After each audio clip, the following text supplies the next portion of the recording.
record now. All right. All right. So I appreciate all of you coming today and the opportunity to talk about a new service learning program that's going to be running remotely this spring. And hopefully you'll get all your questions answered, and some of you may be interested in applying as well. So my name's Howard Green, and in the college I direct K-12 education outreach. But I've been in this sort of humanitarian engineering role and doing a lot of work in Honduras for, gosh, a number of years. I think 2012 was when I started, and I've taken a bunch of student teams down there to several different locations in Honduras. So let me share my screen, and I'm going to need some sound when I do that because one of the pieces has sound on it. Everybody looking at something that is scarlet and gray and has the title on it? Give me a thumbs up, somebody. I think no? We're looking at your Zoom. So I think you're sharing the wrong screen.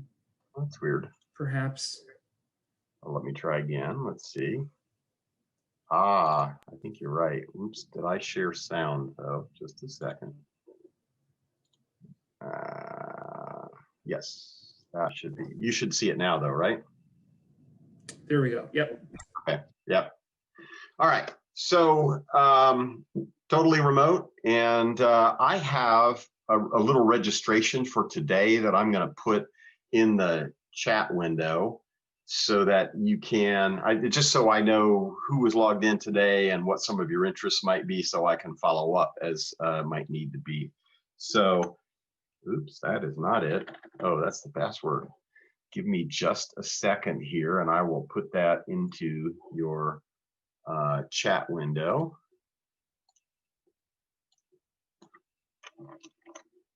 I found this application, it's called Airtable, to be tremendously helpful.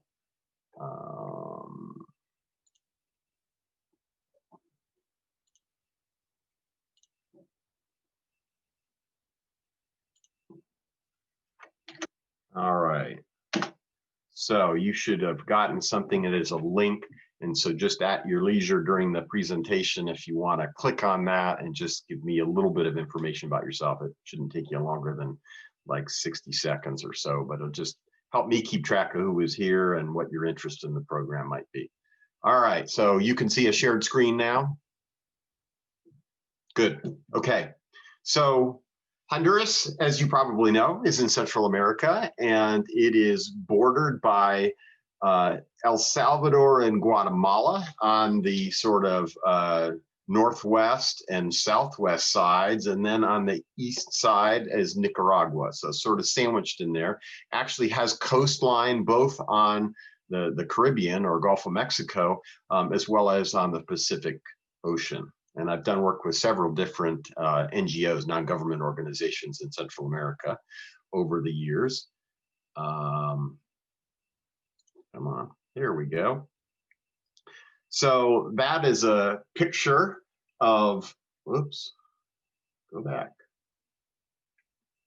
Why is that not triggering? Oh, here we go. So these are sort of a collage of pictures of teams that I've worked with in the southern part of Honduras.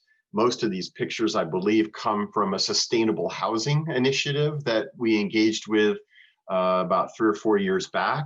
These are student designed homes, and actually the financing was arranged. So we had not only engineering students, we had business students who were working totally on the how does a Honduran family qualify for and pay for a loan for a new home. And this is some of the folks who were part of one of those teams there. However, I just want to caveat that with one of the challenges when you work in this sort of humanitarian engineering development space is that sometimes, despite our best intentions of wanting to produce sustainable outcomes, there are times where we look back and we say, you know what, I'm not sure we actually left the community better off than it was before we began. Now, it may be that a family that didn't have a home or didn't have an adequate home has a new home, which is really exciting. But we didn't necessarily make it easier for the next family to do so. And sometimes when you come into a community with resources, it does more to divide the community than it does to unify them. And we definitely don't want to be doing that. And so I use that as a segue a little bit to a new partnership with another non-government organization in Honduras that we're working with. And I'll talk about them. So the partnership that we've put together actually has two other organizations. So Heart to Honduras is the nonprofit or non-government organization. They've been in Honduras, gosh, for about 30 years, working in lots of communities, most of them quite rural, more in the northern part of the country. Zamorano University is an ag tech institute. I'll talk more about them. And we in this course are actually going to be partnering with them, and student teams will be Ohio State student teams working integrally with Zamorano student teams, which is I'm really fascinated by, and I'm thinking it's going to work very well. But the important thing here, we use that sustainability word. It's that we want our efforts to be long-term sustainable, to bring benefit for generations of people, not just a few people in a community. And what's important is that whatever we do isn't just once and gone, but it's being maintained and evaluated and supported for the long term in country. And that's where having good partners like Heart to Honduras and Zamorano are really important. So Heart to Honduras, as I said, is this organization that we've been talking to, honestly, for about 3 years, really in coming to a conclusion that they work with communities very differently than any other organization that I've been working with. And it's exciting to me. Some of the pictures here are their response to the pandemic, which hits a country like Honduras differently than it hits the United States. And so they had to jump into aid mode and as opposed to development mode, which is what they've been in for a long time. So in other words, when the economy in Honduras started to shut down, people were lacking very basic needs, and they needed to get those needs to families. And so that's what they worked on. Let me close the door just a second here. So, but what you see at the bottom are actually some of the development initiatives, and some of them involve agriculture and livestock. Quite frankly, one of the most successful innovations in some of these rural communities, residences, families that raise pigs and sell them, and use some of them for themselves, and some of them they sell, and some of these families are increasing their incomes by like 70% in a year. The left-hand side there is actually it's an asset mapping. So they're doing asset mapping of their communities, because one of the first things in the way Heart to Honduras works with communities is to say, okay, what do you bring? What indigenous knowledge do you bring? What experiences? What natural resources do you have?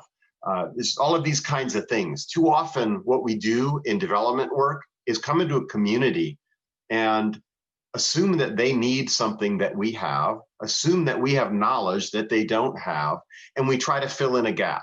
And it's absolutely the wrong way to do development.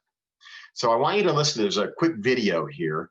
I want you to listen to this video put out by Heart to Honduras, and it'll give you a little idea of the kind of work they do and the way they do it with communities. So it's in Santa Cruz de Yohoa, Honduras.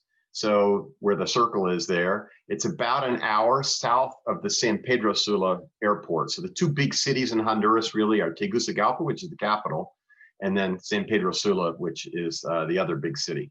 And it's kind of between those two. It is a semi-mountainous to mountainous region, absolutely beautiful. That's in one of the communities called Caliche, which very likely you'll be working with.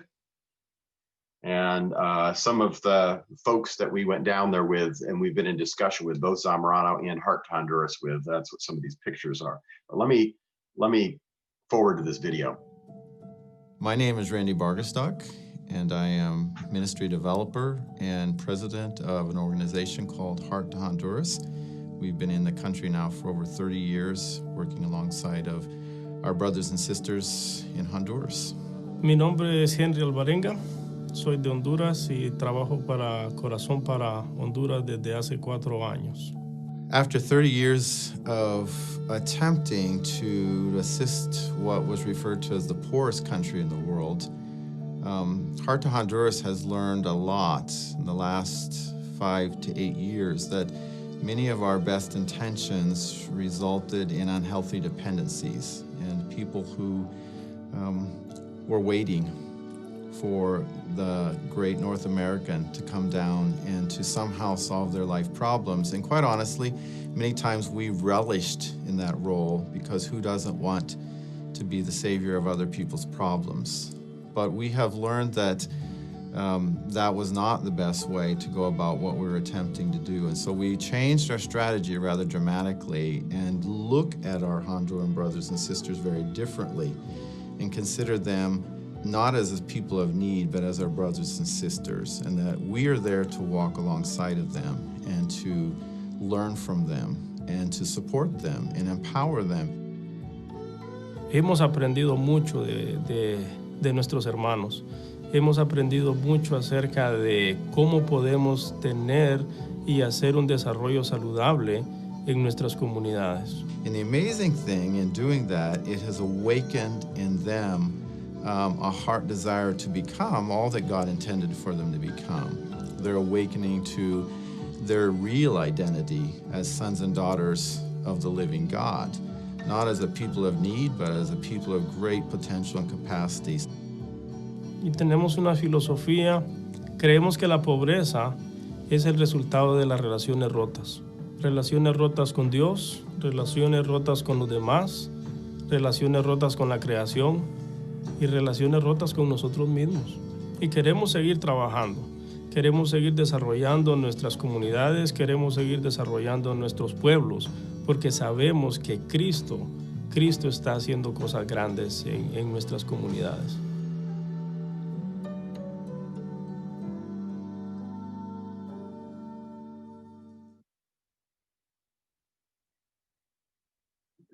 So that's a little bit about Heart to Honduras and the organization that they are, the way they do things. The thing that is really intriguing to me is, a lot of times we define poverty as sort of this lacking material goods or things, and it's a very shallow definition of poverty. And when we seek to eradicate poverty by filling in that gap with material things, we really don't address the underlying causes. And the way Heart to Honduras defines it is in terms of broken relationships. And so if the relationships really don't go through any kind of transformation, the material poverty, some of the other outward manifestations that we see don't necessarily change, or at least don't change for the long term. So anyway, I would invite you during this to join in, because I hate to give sort of a whole presentation and there was some critical question that you had or reaction that you had. And if you have a question or something like that, please, this is a small enough group, go ahead and just unmute yourself and go ahead with your question. But I will take questions at the end too. Any so far? Okay, so when the world looks at Honduras, they see statistics. So greater than 2/3 are in material poverty, 20% surviving on less than $1.90 a day. So by the world standards, it's a very poor country. But Heart to Honduras looks in a little different way, sees the Honduran people as capable and competent friends, communities with expertise and resources, people with a future who will write a story of hope, dignity, and endless possibility. And it's just a very different approach, not seeing people in terms of their deficits. And we're going to talk in just a minute about this thing called asset-based community development. And that's what they engage in. And it's just different from saying, oh, what are your problems and how can I help fix them? It's not that at all. So Heart to Honduras believes their job is to collaborate and empower people. And if you heard Randy talking a bit about, gosh, we were going in there and we were leaving people more dependent and less empowered for their futures than when we got there. And it was exactly the opposite of what we wanted to be doing. So they very much changed the way they engage with communities. So this thing called asset-based community development, the best way I can define it is what it's not. It's not clean water, education, improved infrastructure, quality healthcare, reduction in violence. All of these can be really good manifestations, but in and of themselves, they are not community development. They may be indicators of development, but by themselves, they're not. Because as we talked about, merely changing the environment of a person in poverty doesn't free them from brokenness. And that brokenness, the root of that is relationships. And so Heart to Honduras engages in a very holistic way with the communities that they work with. And I'll talk a little bit about that. So a process that fosters holistic growth of a given community and its inhabitants, considers their identity, their aspirations, all of the resources that they bring, physical, socio-emotional, spiritual, and intellectual. It's just different from the sort of gap-oriented development that a lot of organizations take part in. Now, Zamorano is also very interesting, and we've been in discussion with them here now for several years. Actually had a student doing her research assignment up here, and as it turns out, she's actually going to be my teaching assistant for the class. So she is bilingual and is just graduating from Zamorano here in December. But these are some pictures from a fairly recent trip down to Zamorano. It's an agricultural technical institute that's about an hour, maybe 45 minutes east of Tegucigalpa, the capital. And one of the key things they do is engage in this thing called learning by doing. And if you look at the picture that's on the right-hand side, you see a whole lot of cook stoves. And you say, gosh, so is that what they cook on down there? Well, just about every cook stove that is used in Central America is somewhere in this facility. And they have all of them instrumented with thermocouples and all kinds of measuring devices. And they're looking at not only efficiency, but also how well they exhaust the gases. Because one of the problems in a lot of Honduran homes is that the cook stoves are not properly vented, and the gases exit inside the dwelling. And kids at very young ages have terrible asthma. And a lot of times it's because of the cook stove. But this is one of the learning by doing projects that they have there at Zamorano. So the programs they have are in agricultural sciences and production, food science and technology, agribusiness management, environment and development. And environment and development is really the particular subject area where we have the biggest intersection with them and we'll be concentrating on in this program. So let's talk about this service learning program. First and foremost, the projects are community generated and driven.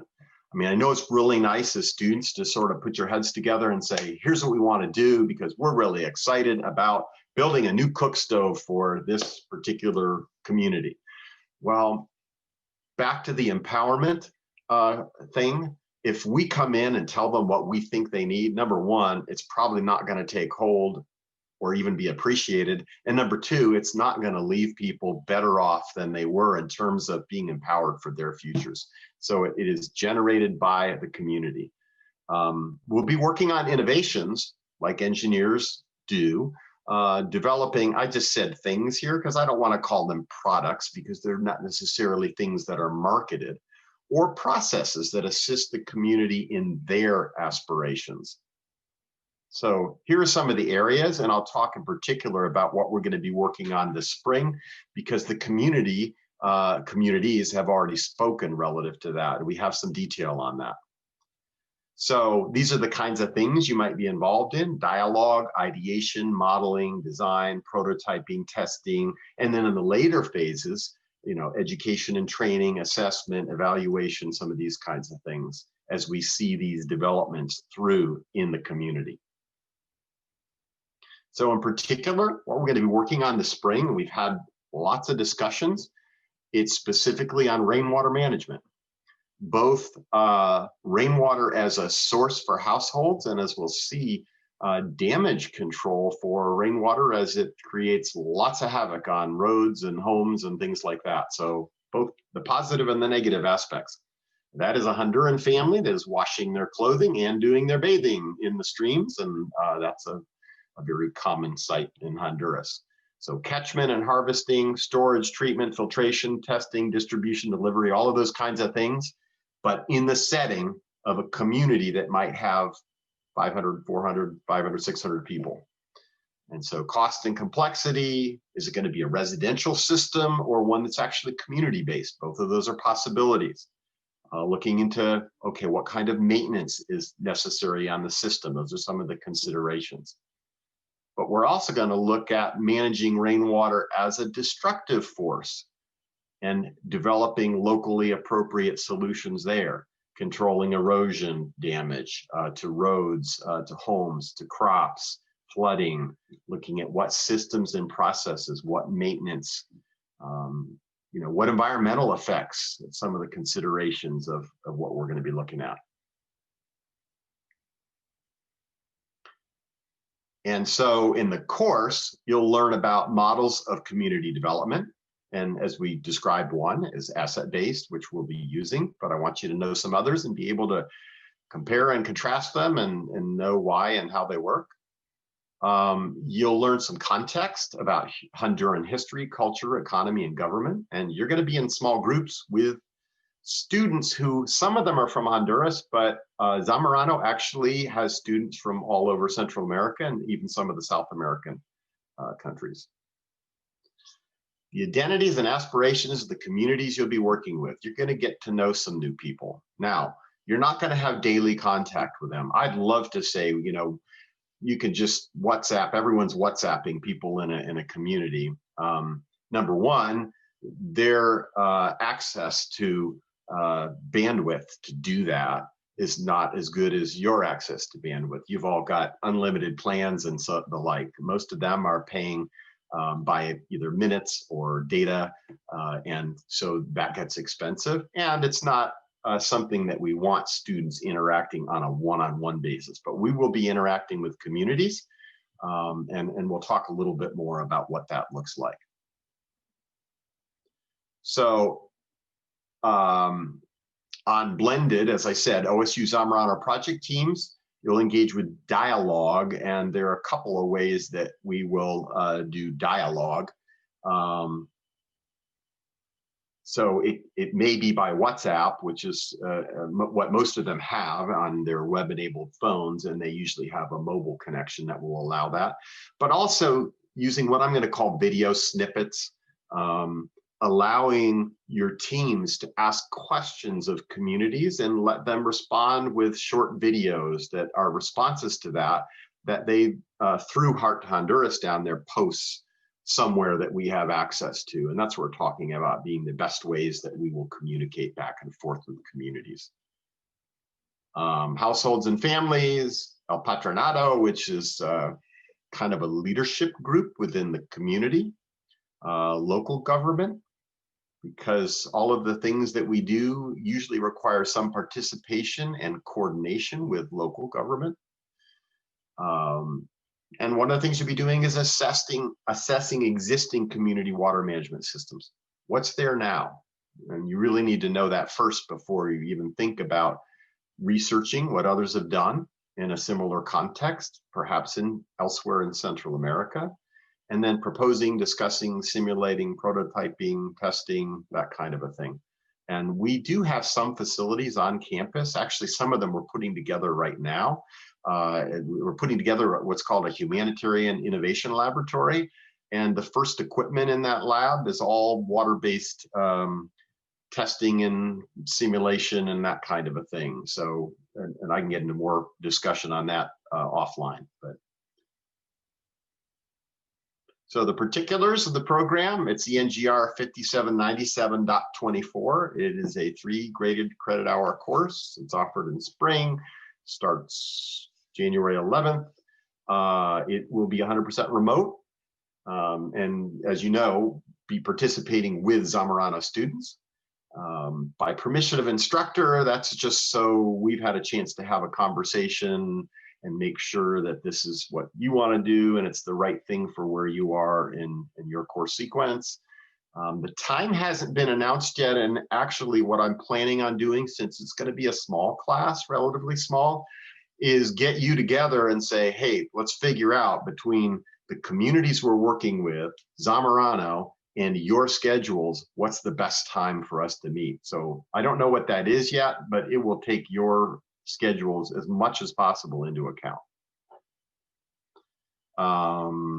So majors: engineering, city and regional planning, industrial design, construction systems management, and agricultural systems management.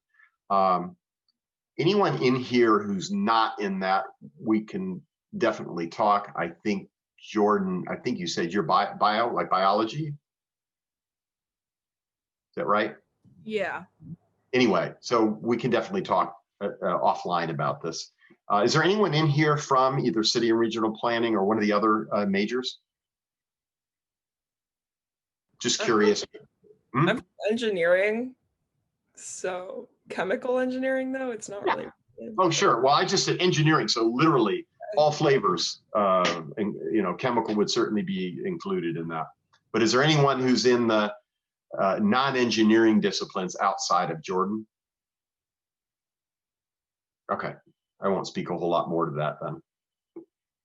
We've kind of waived the prereqs, and a reason for that being a lot of considerations for prerequisites is I had wanted folks to have a prior experience in a developing country environment, if possible. Well, because we're not traveling there, I think we can manage this a lot better.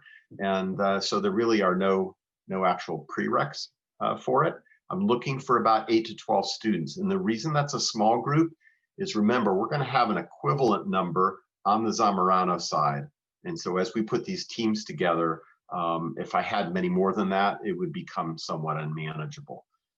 But there will be a lot of sub-teams that are working on sub-projects because this water management issue has many facets to it. So for some of you who may be taking engineering global option, the humanitarian engineering minor, you may be proposing your STEP program, you may want this for technical elective credit. Now, technical elective credit has to be petitioned, but that's just any ENGR course would need that to happen. So anyway, I want to, at this point, one more screen of particulars, but then open it up for questions. So the cost, other than your tuition, no, there's no trip or even application fee. So that removes some barriers for some folks. The deadline, it says 11/1. We're about to move that back probably a week or two. So you have a little bit of time here. We just haven't gotten the word out to enough students yet. So we want to give you time to apply. So I'm kind of point person. I'll be teaching the course. I do have an assistant resident director who is Patrick Sowers, actually as a PhD student, but he has worked with me in Honduras actually a number of different trips. So very experienced, and he's actually very experienced in the water management area. And actually he's teaching a WASH class, water, sanitation, hygiene. Anyway, and I have a little video on here that just kind of endeared me to some kids that I came upon when I was in a community. ¿Cómo se llama? Deli. Help me. Deli. Lely. And Carita. Caritza. Howard. You say Howard? ¿Cómo dice Howard? No?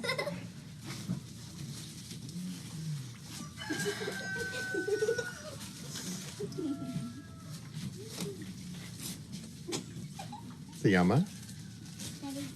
No, no. ¿Cómo se llama la pichinga, vos? ¿Cómo se llama la pichinga? ¡Ay! Anyway, sorry to bore you with that, but it kind of takes you into a Honduran community, and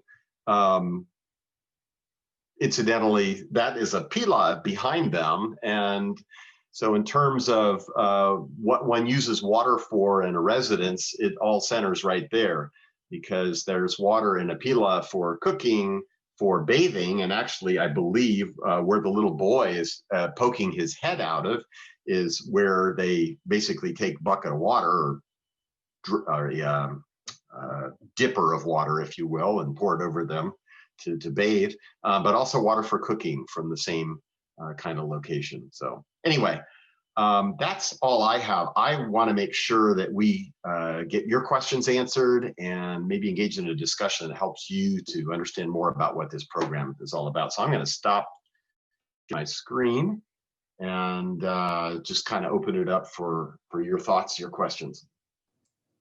Hey, Howard, do you mind if I just chime in to just mention the webpage and the application? Oh, yeah. I should have put that here. So just to introduce myself, my name is Aaron Klein. I am the Engineering Abroad Manager. So I work with the College of Engineering as well as Office of International Affairs, and working with faculty such as Howard and staff who are acting as resident directors to develop these programs. So as Howard mentioned, there is no program fee. There's not even an application fee, but there is still an application. It's a sort of a very shortened application from Education Abroad, if you're familiar with what a typical application looks like. And as Howard mentioned, we are probably going to push back the deadline past November 1st. If you can, try to at least start the application. If you can, it shouldn't take more than, I'd say, 20 minutes to complete, to get it in before that November 1st deadline, because at least that gives us an idea of who is interested, how many students do we have, and then we can adjust accordingly. So I'm going to drop the link in the chat. It just takes you to OIA's webpage. But again, that's going to sort of serve as the main hub of queuing up these applications. That way, Howard, myself, Patrick can see what students have applied, who's in there, what majors are you all coming from. So that's going to help us see all of the students that have applied for the program. So certainly take care of that, I'd say, sooner rather than later. That way we can at least see who we have queued up ready for the course. Let me do a quick introduction here. Patrick, who you saw his picture several times in my presentation, he paid me to put that in there. Patrick is a PhD student, and we've worked together on a number of different humanitarian engineering initiatives over the years. He worked in the southern part of Honduras on a sustainable housing initiative. That's where you probably saw some of his pictures in my presentation. But Patrick, why don't you go ahead and, if you got a second, to introduce yourself. He's my assistant resident director for the course. Hello, everyone. Like Howard said, my name is Patrick. I'm a current PhD student in food, ag, and bioengineering, but I'm also a lecturer in the civil, environmental, and geodetic engineering, as well as in the food, ag, and bio. I teach a course focused on WASH, so water sanitation and hygiene, and then I also instruct the global capstone course, as well as manage some programmatic objectives and connections with our Tanzania program. And I am excited to be working with the Honduras program this year as well. It's been a long time in the making, and really excited about our partners in Zamorano and Heart to Honduras, some of the strongest partnerships I think we've had, at least in my time in OSU. So excited to be a part of it.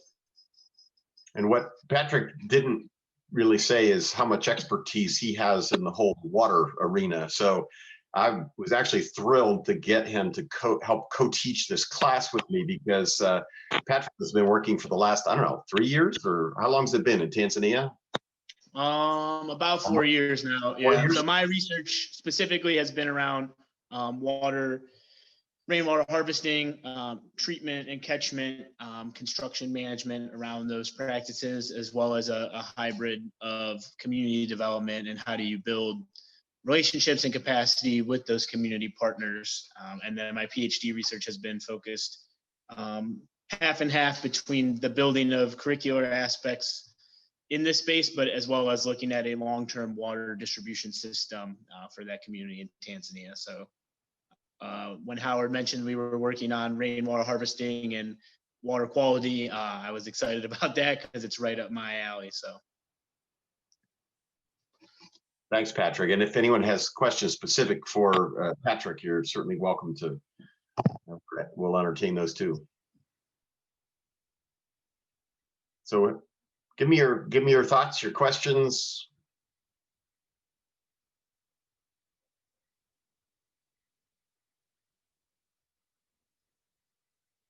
Certainly, you must have some.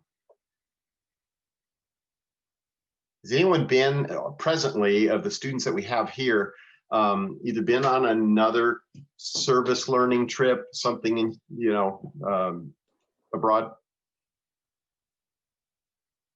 No one yet? Okay. And I know we have, Jordan said she was humanitarian engineering scholar. Are there other groups that we have here in terms of sort of affiliations with humanitarian engineering or things like that? Either student organization or something else. Is anyone here planning on completing the HE minor? I might. I'm part of Engineers Without Borders. Okay. Great.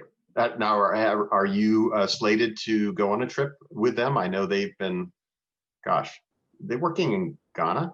Does that sound right? Yeah. For the Gambia. Gambia. I am not, I think only like 5 people are. I'm a transfer student, so this is my first semester here. Okay. So I just joined. So no, I'm not. I do need experience because I do want to join the Peace Corps after college. So it's hard to do that in a pandemic, but stuff like this. So that's why I'm here. I would absolutely not propose this course as something that could be offered remotely outside of the relationships that we have with the 2 partner organizations. I mean, I'm literally in conversation with them weekly, and we've been talking about this program literally now for 3 years.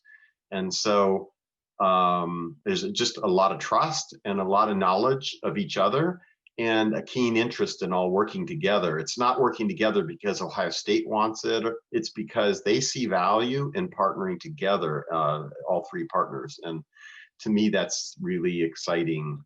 It's not just, oh, gee, so we can have a special experience as students. That's certainly important. But are we going to do something real and something lasting and something sustainable in the context of a partnership? Hopefully that goes on for a long time. That's my hope.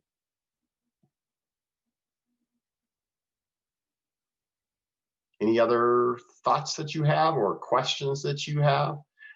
Did everyone, I'm not sure if I got everybody's registration. I'm going to put it, if you have not filled this out, if you would do this for me, and it just lets me know a little bit about you and why you're in this particular information session. We're going to have another one of these, so if you think of some questions in the meantime, you're certainly welcome to attend that or just email me. And I do have a flyer. How many of you have seen the flyer for this program? Could you raise your hands? Anyone seen it? No one's seen it yet? Okay. Well, here's what I'm going to do now that I have your email addresses, once I get off here, I will email each of you the flyer for the program, and it has a lot of the detail that's in the presentation, but it's like all on a one-pager.